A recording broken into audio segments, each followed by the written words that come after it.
নমস্কাৰ বন্ধুসকল, মোৰ অন্য এটি ভিডিঅ'লৈ আপোনালোকক স্বাগতম জনাইছোঁ। সিদিনা মই বাছাৰ ট্ৰেভেল কৰা ভিডিঅ'খিনি মই ফেচবুকত থৈ দি আৰু ইউটিউবত থৈ দি আপোনালোকক দেখাবলৈ চেষ্টা কৰিছিলোঁ। বাকী অংশসমূহ দিবলৈ বাকী আছিলে আৰু আজি তাকে আগবঢ়াব লৈছোঁ।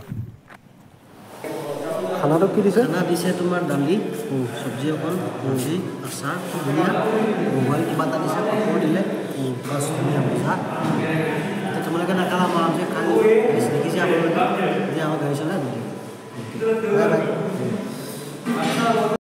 এনেকৈ আৰু য'তেই ৰখোঁ ত'তেই অকণমান আপোনালোকক দেখাবলৈ চেষ্টা কৰোঁ, বেলেগ একো কথা নাই। অৱশেষত বাছাৰ আহি সোমালোহি। বিনন্দীয়া প্ৰকৃতিৰ পৰিৱেশৰ মাজত আমি একদম নিজৰ যেন কিবা বিলীন হৈ পৰিছোঁ, নহয় জানো দোস্তি?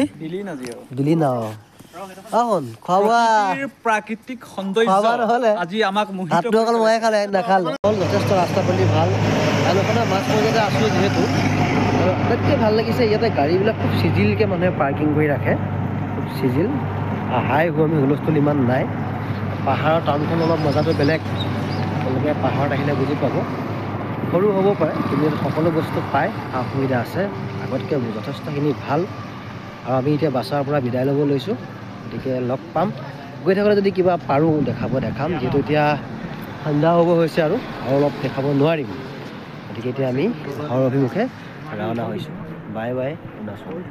খুব ভাল লাগিলে জাৰ্ণিটো কৰিলোঁ আৰু আপোনালোকক অকণমান তাৰে প্ৰভাৱ দাঙি ধৰিলোঁ।